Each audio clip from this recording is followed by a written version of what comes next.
Welcome to topic 2, Operations Strategy, Creating Customer Value. In this topic, we're going to look at customer value. So if you think of yourself as the customer, what creates value for you?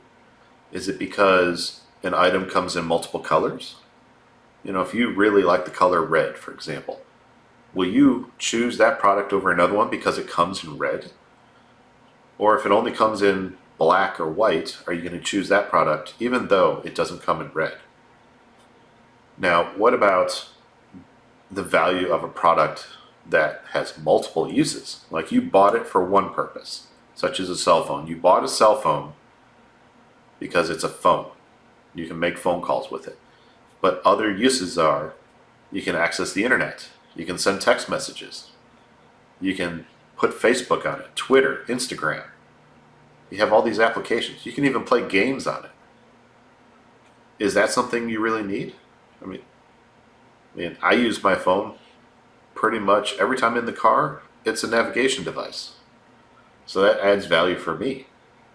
So as long as my phone can make phone calls, I can access the internet and my email and use it as a navigation device, there's my value as a consumer for me. But what's yours? Now, when we're looking at other products, for example, have you ever bought a product with the intent of disposing of it? Have you ever bought a disposable plate or plastic cups that you're just going to throw away after a party? So how did the company create value for you? So if we look at this quote here, so this quote's by Donald Peterson, who was the chief executive officer of Ford Motor Company between 1985 and 1990. So he said, if we are not customer driven, our cars won't be either. So he kind of played on the word here, on the word choice. So they're a motor company, Ford Motor Company, so cars. So if the customers aren't driving the cars, well, the company's out of business. So the company has to focus on the customers. So they have to focus on that because then the customers will come and buy the cars. So why do companies exist? Now think about it to yourself. What are some reasons you can come up with? Is it because, they want to make millions of dollars or billions of dollars? They want to take over the world? Or do they just want to do some good in the world? Well, lots of different reasons. So here's a couple reasons that our text has. So companies exist to meet customers' real needs. So this is Kenichi Ome, who was a professor and also a management consultant. So companies exist to meet customers' real needs. So if there was no customer real need, there would be no company. That's one way to look at it. So another way is there is only one valid definition of business purpose: to create a customer. So this is kind of a different point of view on it. This is kind of like if you build it, they will come kind of mentality. So Peter Drucker is an author and also a management consultant. If you ever can get a hold of one of his books, definitely read it. It's valuable information that will take you far in life, regardless of your major. So he's talking about the purpose of your business. So if you start a business, you can create the customer, which is a unique point of view.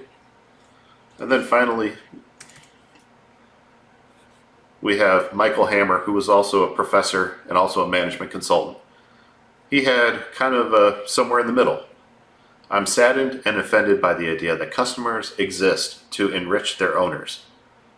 That is the very least of their roles. They are far more worthy, more honorable, and more important than that. So, how I see this is, yes, a company makes profits, but that's not all they do. What are they doing that's honorable and worthy? For example, Starbucks. I know many of you probably have had a Starbucks coffee or a Starbucks product. Some of you might be holding one right now as you listen to this. But Starbucks uses a lot of sustainable products and materials. That is one of the things they do that's worthy and honorable. What other companies do that? Many others, but Starbucks makes it a point to make sure everybody knows. So how can you find out, using Professor Hammer's quote here, how can you find out if a company is worthy and honorable? Well, most of you probably have the answer in your pocket. Your cell phone. You have the internet. So if you look at the internet, you can do your own product research. Have you ever been looking for a product and you wanted to compare whether you want to buy product A or product B? Have you watched maybe a YouTube video about a review between product A and B? Or just was interested in the product and you decided to watch a video? Or watched an unboxing where somebody actually bought the product and kind of gave you their impressions of it? That's product research. Comparison shopping. Now, my wife loves to do this. If there's a penny to be saved, she will find it. But when she's comparing, she's looking at discounts, shipping costs, how long it's going to take to get somewhere, and she will find the best deal out there. And then finally, we have the post-purchase evaluation. So what do you do after you have it in your hand? Well, you're going to evaluate it in your own mind. You might go as far as actually to post a review somewhere, whether it's on the website you bought it from, you tell your friends, you tell your family, you return the product. That's an evaluation. You weren't satisfied, so you sent it back. So what do you do with all this information? Well, you're trying to get the better deal. And the better deal is how you assess the value.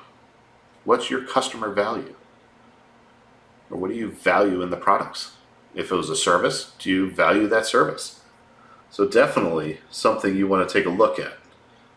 And in this entire topic, we're going to be talking about creating that customer value for our customers and within our organization. So I'm looking forward to this topic, and I hope you are too.